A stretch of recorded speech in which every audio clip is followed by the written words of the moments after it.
In a series of lecture, I am explaining bonding in the molecule.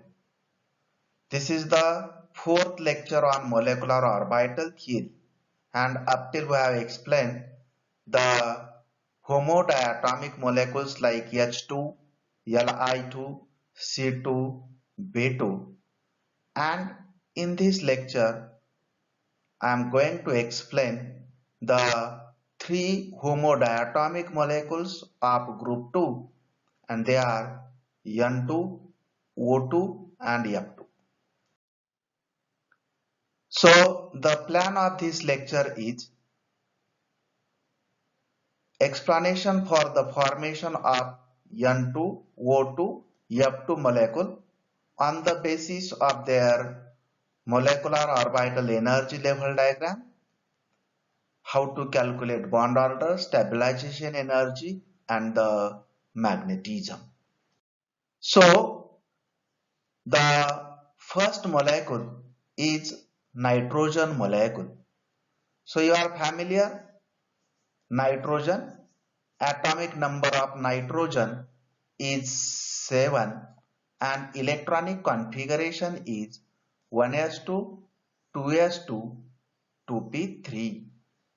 So if you see nitrogen atom, the 1s atomic orbital of nitrogen is belonging to the inner shell, and as it belonging to the inner shell, it cannot take part in a bonding.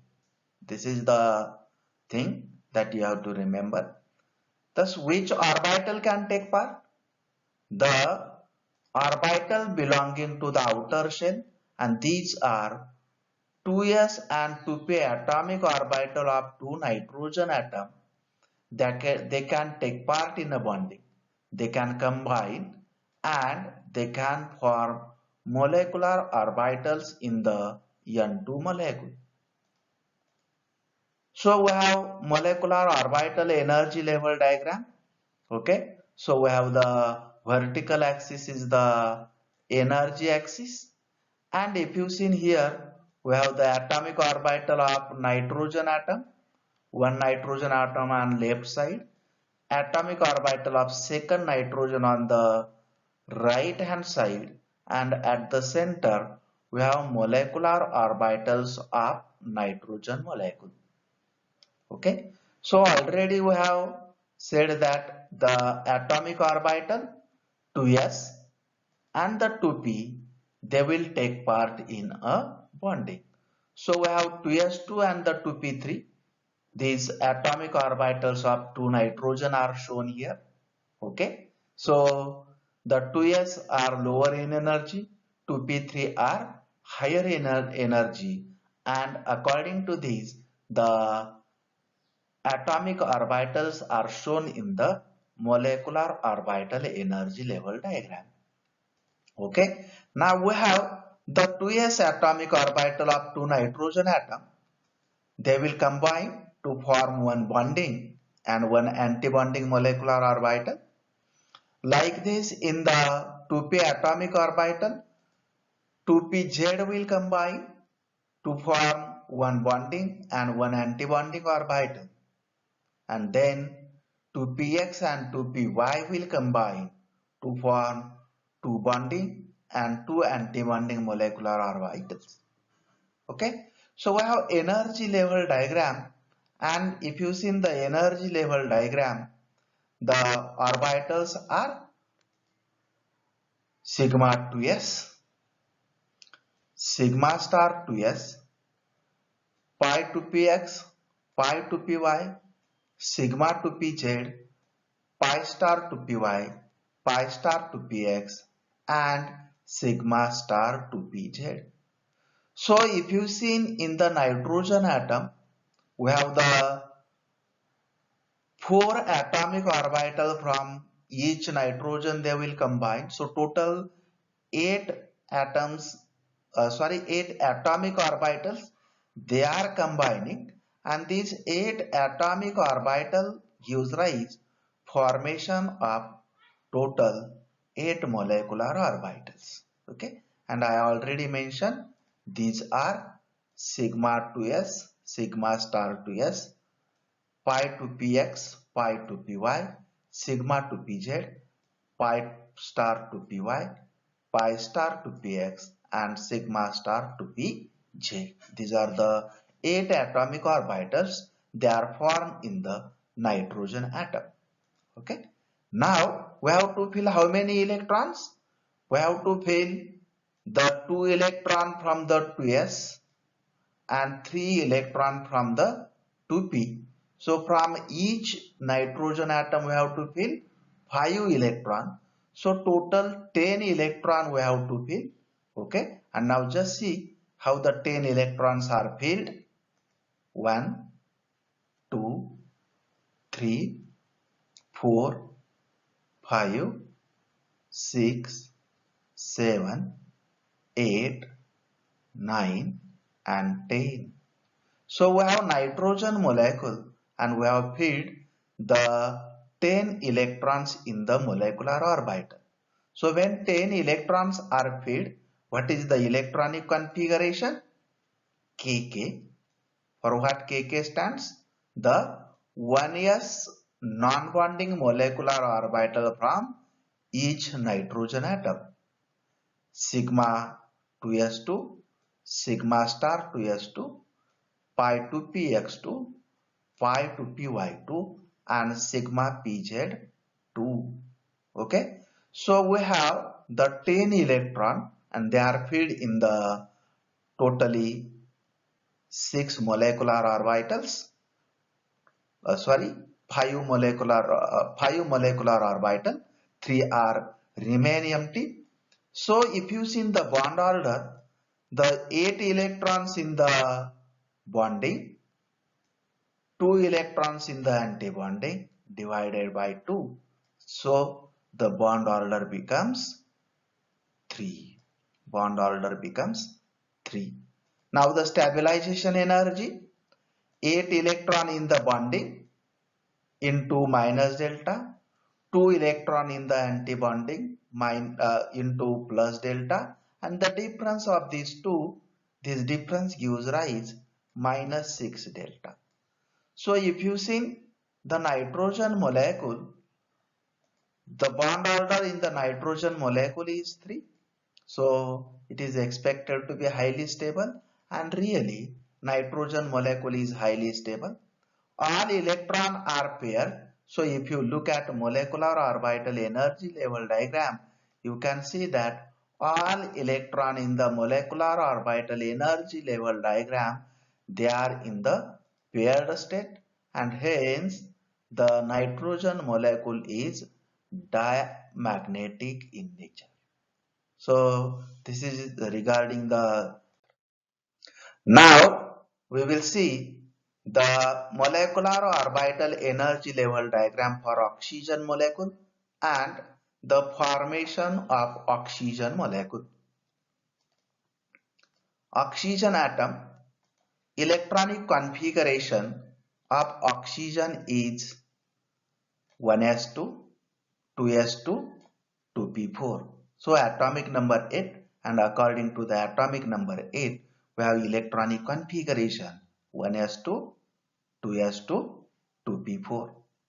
So if you see like that of nitrogen atom or carbon and boron atom, 1s atomic orbital of oxygen cannot take part in a bonding. What is the reason? That already we have explained. This is inertial orbital. So what happens if orbital is the inertial one? It is smaller in size. It is not oriented up to the periphery of the atom. So when two atoms come together at bonding distance, these inertial atomic orbital, they cannot interact with each other since they are smaller in size. Okay. So due to the smaller size, they do not take part in the bonding. Since at bonding distance, the outer shell orbital, they are in contact with each other. The inner shell orbital, they do not come contact with each other. Then we have ultimately the outer shell atomic orbital. They are 2s and 2p. This outer shell 2s and 2p orbital of two oxygen atoms, they can combine to form the molecular orbital, or these are two atomic orbital from each oxygen atom. They will combine to form the bonds in the molecule. So, molecular orbital energy level diagram. How to construct molecular energy level diagram? Already you are familiar with the nitrogen molecule, so I will not explain here once again. But the small difference that we have to remember between nitrogen and oxygen. So here you can see the sigma to pz and pi to px and pi to py bonding molecular orbital. In nitrogen, sigma to pz higher in energy. In oxygen, sigma to pz is lower in energy. Pi to px and pi to py atomic orbitals, they are higher in energy. This changes happens due to the energies of the atomic orbital. As we go towards the higher atomic number, the energies of the atomic orbital, they changes, and according to that the energies of molecular orbital, they are also changing. Okay, so this small change you have to remember very well. Now if you seen the oxygen atom electronic configuration is 2s2 2p4. So how many electron in each oxygen atom? 4 plus 2, 6 electron in each oxygen atom. So 6 into 2, we have to fill up 12 electrons in the 8 molecular orbitals. How many? 12 electrons. And now just see the filling of 12 electrons in the molecular orbitals. 1, 2, 3, 4, 5, 6, 7, 8, 9, 10, 11 and 12. So we have filled 12 electron, and if you see now, in case of oxygen molecule, only one molecular orbital is empty, while 7 molecular orbital, they consist of electron. So if you see the electronic configuration of oxygen molecule, Kk, so Kk stands for the filled 1s atomic orbital, filled 1s atomic orbital in each oxygen atom. So Kk, sigma 2s2, sigma star 2s2, sigma 2pz2, pi 2px2, pi 2py2, pi star 2px1, pi star 2py1. So this one already indicate that there are two unpaired electrons, and that can be seen in the sigma star 2px and sigma star 2py atomic orbital. The two electrons, they remain in the unpaired state. So very first thing that we have to remember is that if there are unpaired electrons in the molecular orbital, molecule is paramagnetic in nature. So oxygen molecule is paramagnetic in nature. This is the practically observed, and this practical observation can be very easily explained by the molecular orbital theory, which cannot be explained on the basis of valence bond theory. Okay, so molecular orbital energy level diagram is able to explain why oxygen molecule is paramagnetic in nature. So bond order, 8 electron in the bonding, 4 in the anti-bonding. So 8 minus 4 upon 2, we have bond order is 2. So if you see between two oxygen atoms in an oxygen molecule, there are two bonds, one sigma and one pi bond. One sigma and one pi bond. The stabilization energy, 8 electrons in the bonding into minus delta, 4 electrons in the antibonding into plus delta, and the difference of these two becomes minus 4 delta. So stabilization energy for oxygen molecule is minus 4 delta. It has a bond order 2. So oxygen molecule is formed and it is very stable. Okay. So these are the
Now see, the next species that can be formed by the peroxide by the oxygen molecule is peroxide ion. The peroxide ion is O2 2 minus, such as a hydrogen peroxide H2O2. How it is formed? It is formed by gain of 2 electrons by oxygen molecule. Oxygen molecule gain 2 electrons and it will form the peroxide ion. So we'll first of all see the molecular orbital level of oxygen molecule. This is the MO energy level diagram of oxygen molecule. Ultimately, if you see, we have to fill up the 2 electrons in the oxygen molecule. So 2 extra electrons are added in the MO energy level diagram of oxygen molecule, and ultimately they will be added in the pi star to px and pi star to py atomic orbit. Okay, so we have these pi star atomic orbital. Now we'll see the filling of the 2 electrons. Okay, so 1 and 2, ultimately these 2 electrons are filled with anti-parallel spin with the first 2 electron.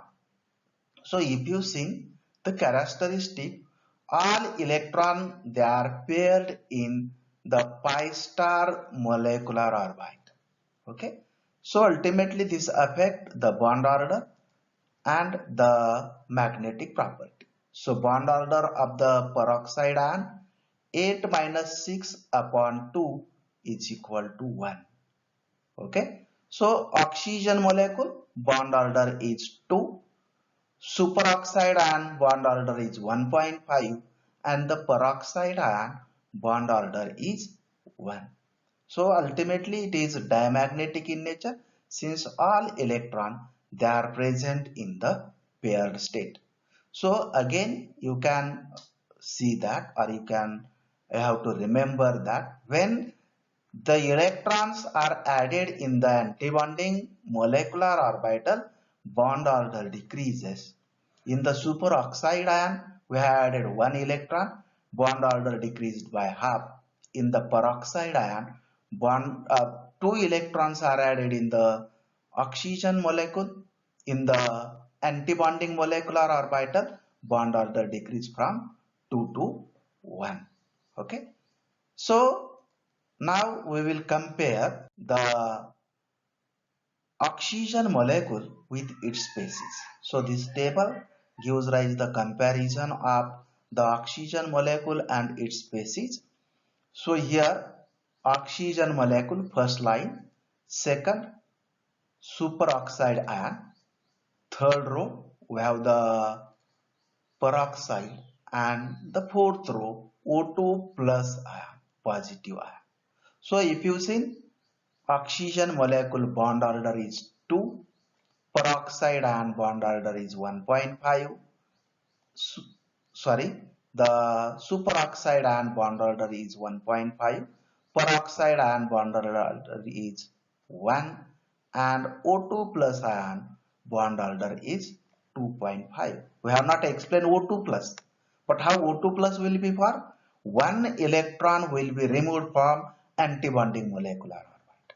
As electron is removed, there is decrease in number of electrons in antibonding molecular orbital and hence bond order increases. So what you have to remember, when you add electron in antibonding, bond order decreases.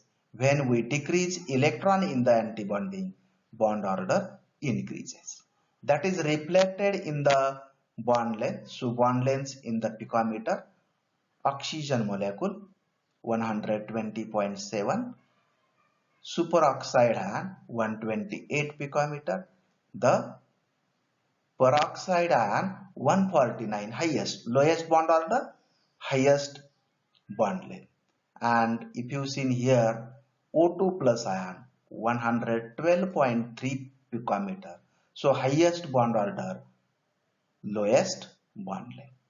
So number of unpaired electron, the magnetic nature already we have explained, oxygen paramagnetic, superoxide paramagnetic, then peroxide diamagnetic, and the O2 plus ion is paramagnetic in nature. Then stabilization energy highest for O2 plus, then oxygen molecule, then superoxide, and lowest is for the peroxide ion. Okay, so the next molecule that we have to explain is F2 molecule. So if you see fluorine atomic number is 9 and again electronic configuration is 1s2, 2s2, 2p5.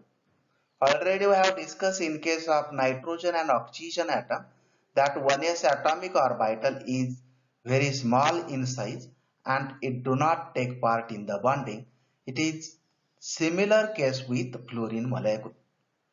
So ultimately the 2s and 2p atomic orbital of two fluorine atom, they will take part in the bonding and they will form the molecular orbitals in the F2 molecule. So molecular orbital energy level diagram, you are already familiar with nitrogen and oxygen molecule, so I have shown directly. So if you see in the fluorine, we have the 2s2 and the 2p5. So totally how many electron? 2 plus 5, 7 electron. Thus we have the 7 electron from each of the fluorine atom that are to be filled into the molecular orbital. So what are the molecular orbital in which electron can be filled? Sigma 2s, sigma star 2s, sigma 2pz, pi to px, pi to py, pi star to px, pi star to py, and sigma star to pz. These are the available molecular orbitals in the fluorine and we have to fill the 10 electrons. So how the 10 electrons will be filled? Just see 1, 2, 3, 4, 5, 6, 7, 8, 9, 10, 11, 12, 13, 14. So we have filled 14 electrons in the molecular orbital from the two fluorine atoms. So electronic configuration becomes that of fluorine atom Kk, sigma 2s2, sigma star 2s2, sigma 2pz2, pi 2px2, pi 2py2, pi star 2px2, pi star 2py2. So if you see in fluorine molecule, all electron they are in the paired state. Hence fluorine molecule is diamagnetic in nature. The bond order 8 electron in the bonding, 6 in the anti-bonding. So 8 minus 6 upon 2 is equal to 1. Bond order for oxygen, fluorine molecule is 1. The stabilization energy 8 electron in the bonding into minus delta, 6 electron in the anti-bonding into plus delta, and difference of these two that gives rise minus 2 delta. Stabilization energy is minus 2 delta. So we have the fluorine molecule, bond order is 1. Between two fluorine molecule there is 1 sigma bond. All electrons are in the paired state and hence it is diamagnetic in nature. So in this YouTube lecture we have seen the formation of B2, C2, N2, O2, F2. So the part 1 of this lecture we have explained B2 and C2 molecule. Part 2 we have explained O2, N2 and F2 molecule. Molecular orbital energy level diagram and electronic configuration of these molecules. And depending on the molecular orbital energy level diagram, we have predicted bond order, magnetic properties and the stabilization energies of these molecules. If you like this video, subscribe my channel. Okay. Now in the next lecture, what I am going to explain? In the next lecture, I am going to explain heterodiatomic molecule. These are hydrogen fluoride, carbon monoxide, and nitrogen oxide NO. Okay, so we will See you in the next session. Thank you.